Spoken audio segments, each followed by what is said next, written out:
I think it's safe to say that Tyrannosaurus rex is the most popular meat-eating dinosaur, and it's well deserved. Not only has it stood the test of time against new challenges, it's done so on a foundation of very complete finds, unlike wannabes who can only achieve great size through estimates from fragments, sometimes exaggerated. Still, T-Rex is continually updated with new discoveries and ideas. For one, it's a lot less svelte than previously depicted. For another, people occasionally want it with feathers. But perhaps the most raging controversy is the presence of lips with ferocious proponents for and against. Thankfully, Rebor has addressed this by giving us something whichever side of the fence we're on. Kiss, the lipped version, and Tusk, the lipless one. Today we're going to look at Kiss, the lipped one.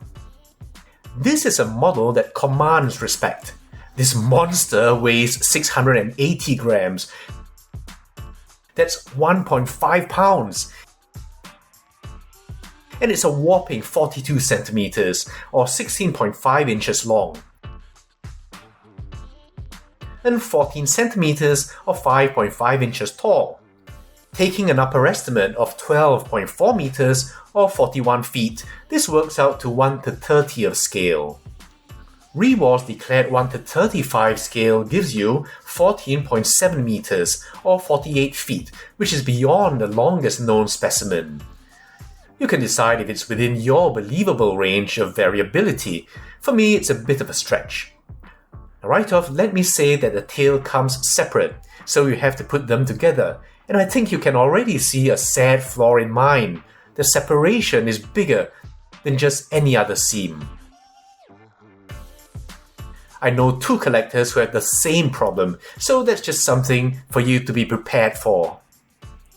Form-wise, it reminds me very much of the bulky Blue Rhino Studio T-Rexes, and if you're a fan of those, you will like the Rebor. This is one chunky bruiser that hasn't lacked for food. It has a weightiness and a sense of acting gravity that I like. There's a support stand, so this model isn't ruined by clown feet like the Acrocanthosaurus. Now let's get to the detail, beginning with the head. Now obviously, here you can appreciate the regionally differentiated detail. There are flat facial scales here of different sizes.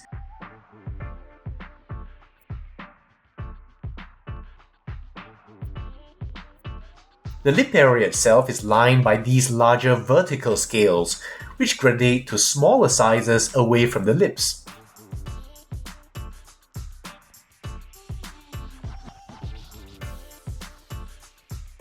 Now I like this because it differentiates the lips. The face is also punctuated by larger scutes here and there. Now, I generally like articulation only if they showcase some anatomical or biomechanically interesting trait. For a lipped dinosaur, I would say that qualifies. Unfortunately, we again have the problem I encountered with the GR Toys Carcharodontosaurus. The mouth doesn't close fully, which is a real anticlimax when the purpose of lips is to completely cover the teeth. Hopefully it's just mine, but it's really too bad because you can see here that when fully closed, you can see how wonderful he looks. The black coloration gives him a very dangerously silent and forbidding look, and it really reminds me of this Mark Whitten rendition. And the teeth fit very nicely into a sheath between lip and gum. But when open, you'll still see them, but also depending on the viewing angle. It's a relief for me it doesn't have a toothless varanid gape. There's absolutely no shrink wrapping, consistent with the theme of bulk in this animal. And the teeth are impeccably painted. The tongue has this convex deflection that looks a little weird to me. The nasals are topped with these armor-like scales, useful in butting pushing, or as extra protection against facial biting.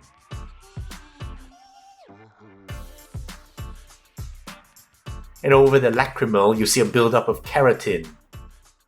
Overall, it's just such a very nice mix of detail that makes it look like real, organic, scaly skin.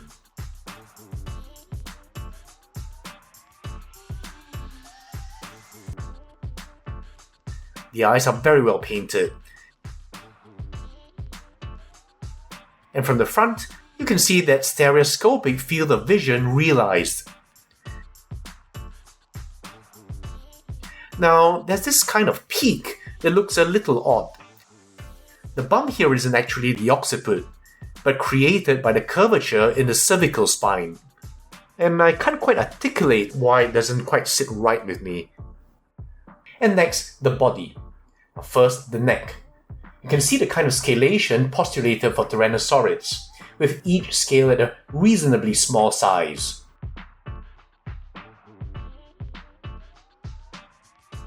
I love the chainmail-like appearance.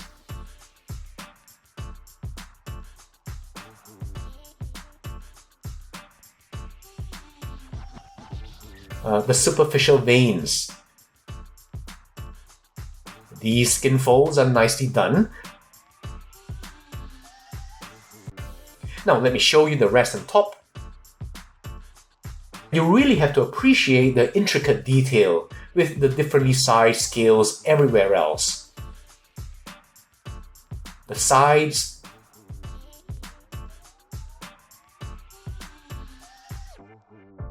sculpt-wise, this is really very exquisite, though it might look over-textured to some. Not to me though.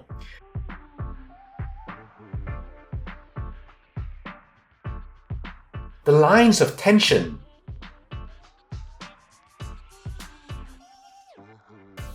And the flow of the skin really speaks to me. The girth shows consideration of a gastralia. So a nice fat look here. The pectoral area is really bulky, and I like that because we know that T-Rex arms, while relatively tiny, were absolutely strong. And speaking of that, I love outre features such as the ridiculous arms of Carnotaurus and to a lesser extent T-Rex. There is of course a seam line, but because of how it parallels these sculpted concentric creases, it blends very cleverly. But it does lose the opportunity to have overlapping musculature across the joint, which will make this model even closer to perfect. And now the hind limbs. You'll see ample bulky musculature here, looking more than realistically capable of supporting and moving this bulk.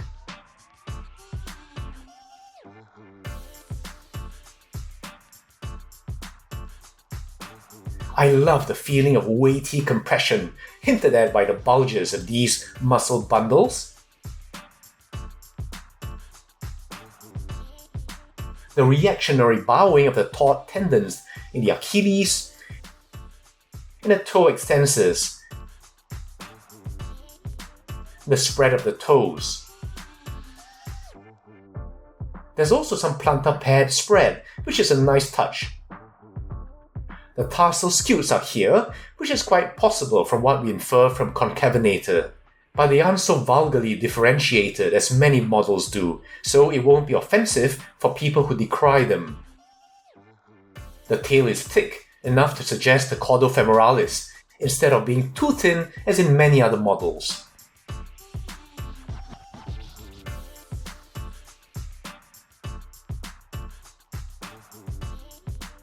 Okay, before the comparisons, now it's time for a bit of science, and you know I had to say something about you know what. The lip debate has caused much gnashings of teeth and beatings of chests. So let me preface by saying I don't have a dog in this fight, and I'm only giving you a superficial sketch. For more information, you can read Dr. Mark Whitten or Scott Hartman's thoughts, as well as several papers I'll reference below. So, what are some of these arguments for and against? EPB. First, there's EPB, Now, simply put, we can look at the dinosaurs' closest living relatives, and we find that it's crocodiles and the living dinosaurs, the birds. If crocodiles and birds don't have lips, then dinosaurs don't. Lizards have lips, but they're further away.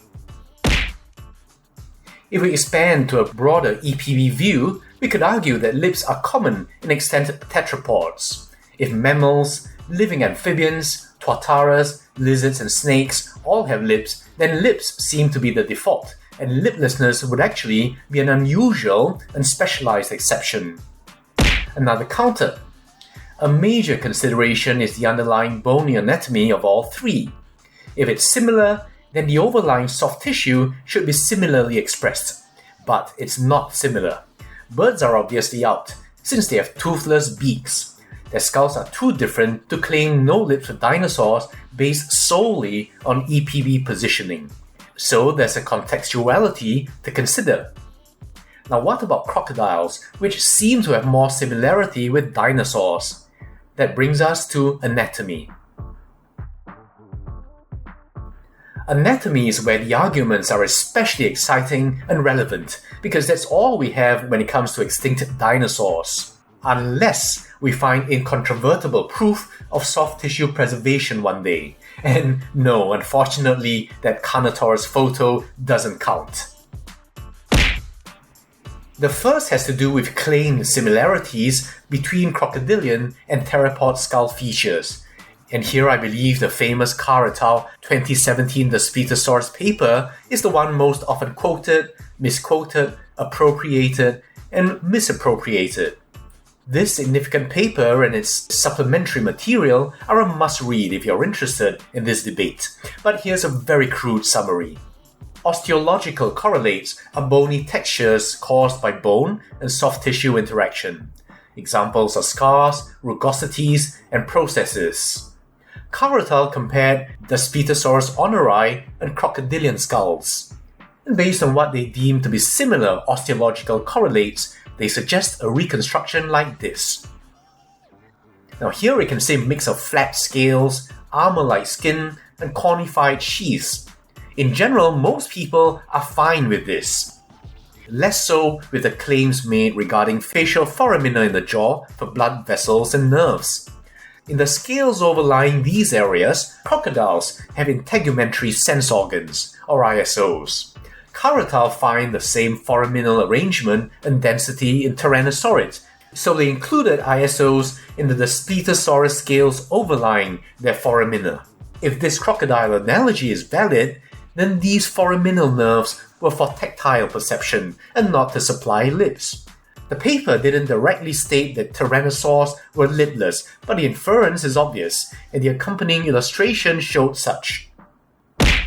First, those labial scales. Crocodilians are indeed highly touch and pressure sensitive, being most sensitive around the oral margins where the ISO density is greatest. The problem is, inferring the same in Tyrannosaurus isn't an apples-to-apples match. You see, crocodilian facial and labial scales aren't actually scales at all. True scales and patterns are genetically controlled developmental units. Milinkovic et al. Found that in crocodilians, the facial and jaw scales are random polygons that form when the keratinized skin cracks from mechanical stresses and rapid growth. It would be like if you had really dry lips cracking and you called them scales. You see here an adult crocodilian with these scales. But here's the baby without, but already with the ISOs. And here's a baby green iguana with each scale already formed, but without ISOs. So if these foramina don't supply the ISOs like in crocodilians, what else might they supply? I think you can guess the retort. Now second, the foramina count.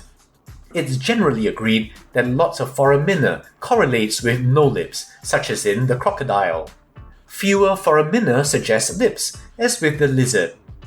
Carr et al. State that the foraminal arrangement and density in Tyrannosaurus is similar to crocodilians, so that implies that like crocs, theropods have no lips, but ISOs. But this isn't the case. In Catherine Morhart's 2009 master's dissertation, she examined a large number of specimens from different sauropsid groups and counted this. And no, not durians, but the facial foramina. In this histogram, the dashed line represents a cutoff of 100 foramina and separates those with and without extraoral tissue. The largest foraminal count for Tyrannosaurids was 81, below this line. Crocodilian counts were often in the hundreds and could reach beyond 1,000, putting them squarely here. The implication is that Tyrannosaurids have extraoral tissue. Here, the dashed line separates taxa with extraoral tissue that are pliable or not. The cutoff is a foraminal count of 50. Here means pliable and here not. The max foraminal count of T-Rex is 81 and falls here. So T-Rex probably didn't have pliable lips, but immobile ones like in lizards. Also, crocs and Tyrannosaurids don't have similar foraminal densities.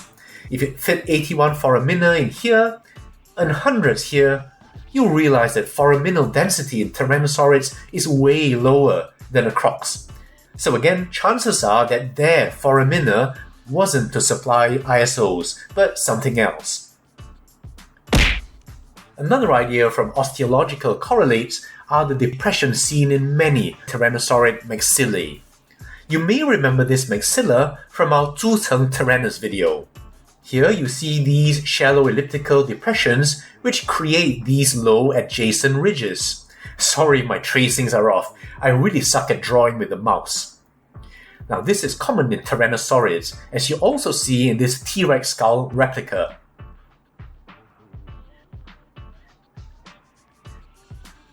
It's been suggested that the scales sit nicely in the concave depressions or the convex ridges.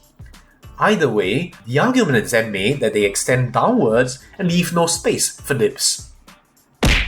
Even if vertical scales fit here, there's no evidence they go down all the way to the ventral margin of the maxilla. In fact, the depressions end above the labial foramina, and this recalls the foramina seen in varanids like the Komodo dragon. And as you know, lizards have lips. Incidentally, artist Pacchionis at DeviantArt also added soft tissue as often reconstructed for theropods. And you can see the profile is completely different. Putting everything together, Dr. Mark Whitten suggests this possibility. The face still has differentiated areas of scales, conified sheaths, and armored dermis as suggested in the Carr paper. But instead of the ISO impregnated crocodile scales around the oral margin, there are raised bands of vertical scales. The result, as you can see, are immobile lips. So much for the face. In crocodiles, the mouth edge is very wavy like this, and the lower teeth interdigitate with or protrude outside the upper teeth. Now, this is possible because they don't have the constraint of lips. In theropods, the edge of the mouth is relatively uniform and straight. In addition, the teeth are straightened inline, with the lower teeth on the inside of the upper teeth. Now, this constrained orientation is completely different from the lipless crocodilians. Now, speaking of teeth, a common argument is that theropods could not possibly have lips because their upper teeth were too long. Now, that's a simplistic statement that often gets laughed off, but the argument is actually more educated and nuanced than that. Tracy Ford argues that in lizards, lips are possible because first, they don't shut their jaws tightly, so the lips can begin in the midline between the upper and lower teeth with the jaws closed. Also, their teeth are short and the dentary shallow, so the groove for the upper teeth made by the lips can be shallow and narrow as well.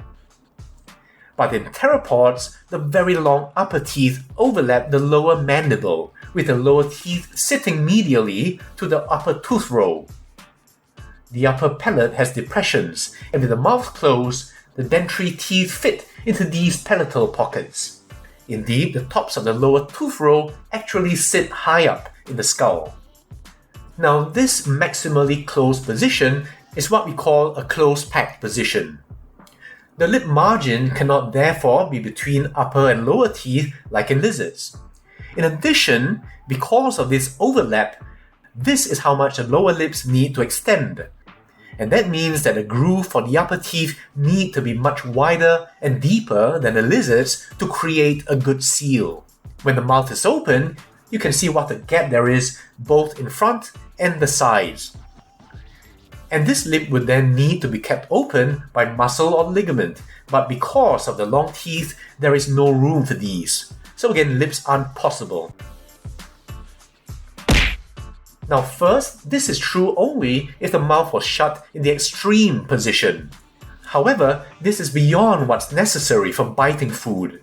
In real life, animal jaws aren't tightly shut in a closed packed position. They're quite relaxed and loose in an open packed position. Try it now. Run your tongue between your upper and lower teeth and you'll find that at least in some places, it easily pokes out. In fact, if you constantly kept your mouth tightly closed, your teeth would be continually grinding and you'd have what's called bruxism. So, this might be more realistic. It's now been suggested that those so-called palatal pockets are puncture holes from an extreme closed position, probably due to post-mortem deformation.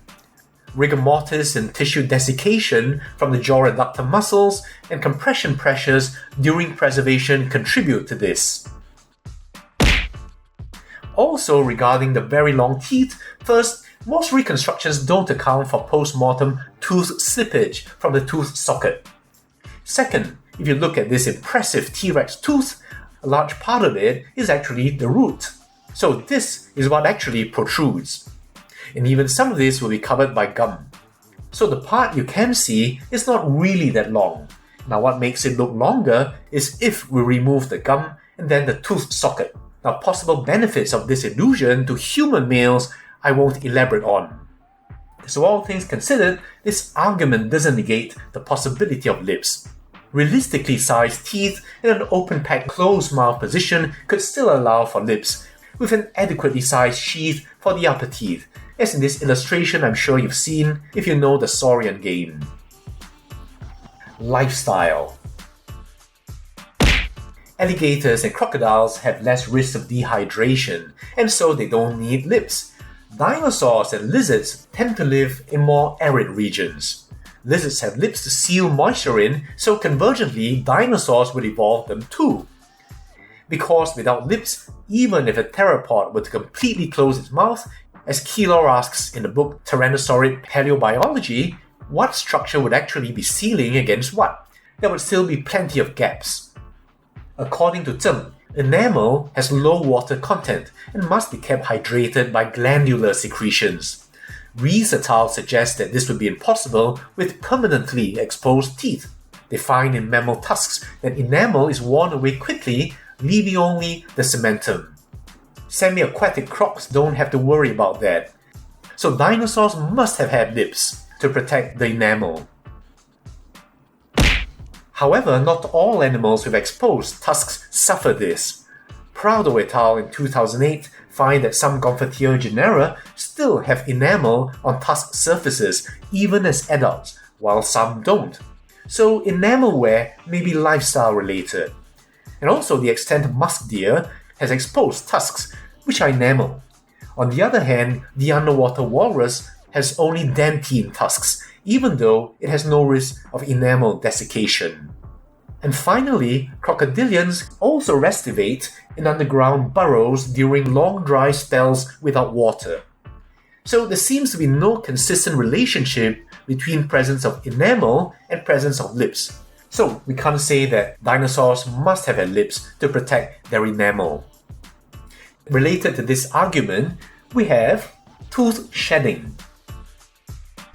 The crocodile tooth has much thinner enamel layers than many hard-biting animals.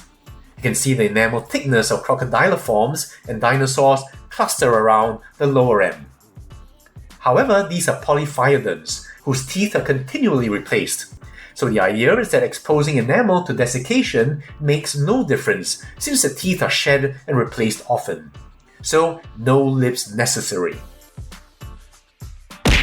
Now, just because an animal continually replaces teeth doesn't mean they can afford damage, because teeth take time to form.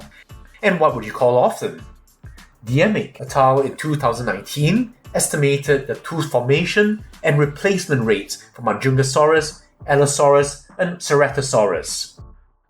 They showed that predatory dinosaurs actually form and replace teeth at much slower rates than herbivorous dinosaurs, since they chew softer food than plants. Majungasaurus is atypical with a tooth replacement rate of about 56 days, suggesting an osteophagous diet.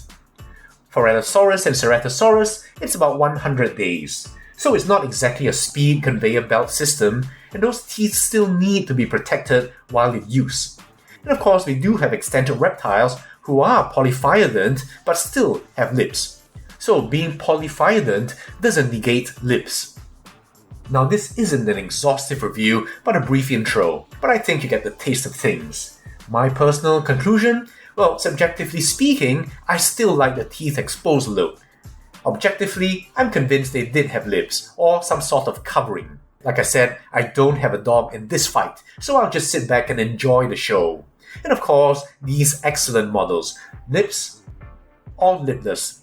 And thanks to Rebor, we can all win. So let's get to the comparisons. First, the PNSO Wilson T-Rex. Now, this isn't a boxing match about which is better. Now, keep in mind that PNSO Wilson is going to be 2 years old soon. It's really for collectors who have the Wilson T-Rex who might want to make a decision. As you can see, the sizing of the scales is definitely more pleasing on the Rebor.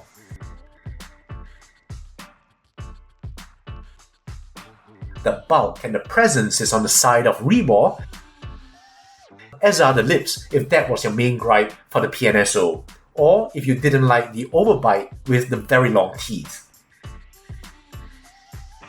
On the other hand, you can imagine why this model set a high standard when it was released.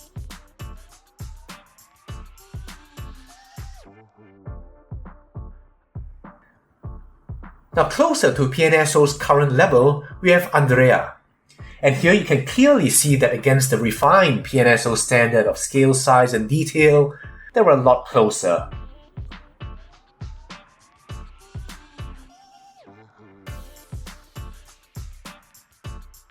I actually think that the blacker head is matched quite nicely with this Rebor.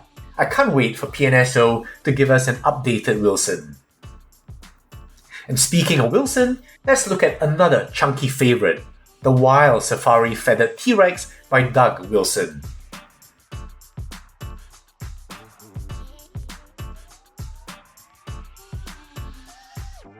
And finally, just for fun, let's have a look against the Nanmu Once and Future King T-Rex. Again, the detail is superb on both. And really, the colour complexity on this Nanmu, I think, can't be matched. I really hope that Nanmu also starts making more accurate dinosaurs.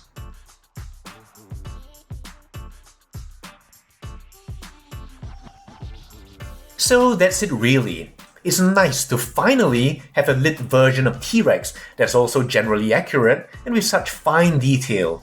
I've only really liked a few of Rebor's offerings, but the few I liked, I really loved. It's a real pity that the mouth doesn't fully close or stay open, especially for a lipped model, and there is of course that seam in that tail joint.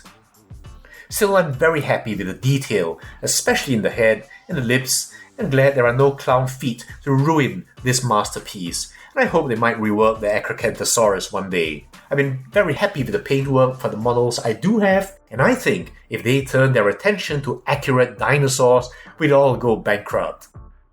Now, I'm really expecting some comments from you guys, and I can't wait to hear your input. I'll see you soon for another review.